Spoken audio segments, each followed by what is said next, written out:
Guys আজকে দুইটা তিত করলা দিই আর আলু দিয়ে আজকে সুন্দর অনেক লোভনীয় একটি রেসিপি তৈরি করব। গাইস আসসালামু আলাইকুম, আপনারা কেমন আছেন? আশা করি আপনারা ভালো আছেন, আমিও ভালো আছি। তো এখানে তিত করলা আমি প্রথমে কুচে নিছি ভাজি করার জন্য। তো আপনাদের ভাই আশি মতনও বলতেছে না আজকে তুমি ভাজি করিও না, আজকে আলু তিত করলা দিয়ে মাছ দিয়ে সুন্দর একটি পাতলা পাতলা ঝোল করো, খেতে অনেক ভালো লাগবে। তো এখন আর কি করব, এখন আপনাদের বাইরের কথা তো রাখতে হবে। তো এখন আমি আলু আর তিত করলা সুন্দর মতন দুইটি একসাথে কেটে নিতেছি। দেখুন, আলু আর তিত করলা যেন একসাথে মিলে যায় সাইজ মতন সবগুলো আমি কেটে নিচ্ছি। এখানে পেঁয়াজ কুচি, রসুন কুচি, কাঁচামরিচ কুচি, এখানে হলুদের গুঁড়ি, মরিচের গুঁড়ি, ধনিয়ার গুঁড়ি, লবণ সবগুলো রেডি করে গ্যাসের সামনে বসিয়ে আছি রান্না করার জন্য। তারপর এখানে যে মাছগুলি আমি ফ্রিজের থেকে বাইর করে ভিজানে দিচ্ছি সে মাছগুলো এখন কেটে ধুয়ে নিয়ে আসছি। দেখুন আপনাদের ভাই মাছগুলো খুব সুন্দর টাটকা টাটকা মাছ আনছে যেটা। এখন যখন ভিজানে দিচ্ছি কুটতে যাব, দেখ সবগুলা মাছ আসে সবগুলা মাছ খুলে গেছে। আসলে যখন আনছে তখন যদি আমি মাছগুলো কুটে ধুয়ে যদি ফ্রিজে রাখতাম তাহলে আমার মাছগুলো এরকম হইতো না। তো আসলে টাটকা মাছ ফ্রিজের রাখা উচিত না, সুন্দর করে কুটি ধুয়ে রাখলে মাছগুলো ভালো থাকে। যাই হোক, এখন কাঁচামরিচ কুচি, পেঁয়াজ কুচি, রসুন কুচি দিয়ে একটু বাদামি কালার করি, তারপরে হলুদের গুঁড়ি, ধনিয়ার গুঁড়ি, তারপরে এখানে মরিচ, স্বাদ মতন লবণ দিয়ে ভালো করে কষা নিব। কষানো যখন হয়ে যাবে তখন ওই মাছের মাথাগুলো দিয়ে দিব।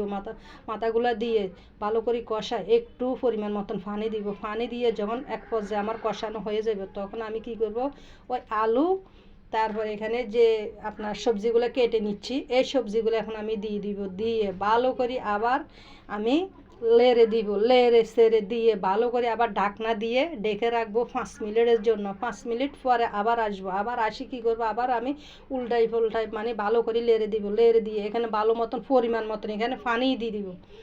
তো পরিমাণ মতন পানি দিয়ে আবার ঢাকনা দিই ডেকে, তার ফাঁকে আমি কি করব, এখানে আবার আমি মাছ ভাজি নিব, শুকনা ভাজি। তো এখানে আজকে আমার এই সবজিটা, তারপরে আবার মাছ ভাজি, আজকে এই দুইটা তরকারি দিয়ে দুপুরবেলা আজকে আমার খাবার চলবে।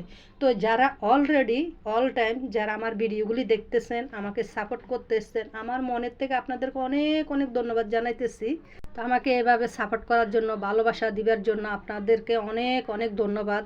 তো আপনারা আসলে লাইক দিতে ভুলবেন না, একটি লাইক দিবেন। আপনাদের লাইক দেখলে আসলে অনেক খুশি লাগে, অনেক আনন্দ লাগে।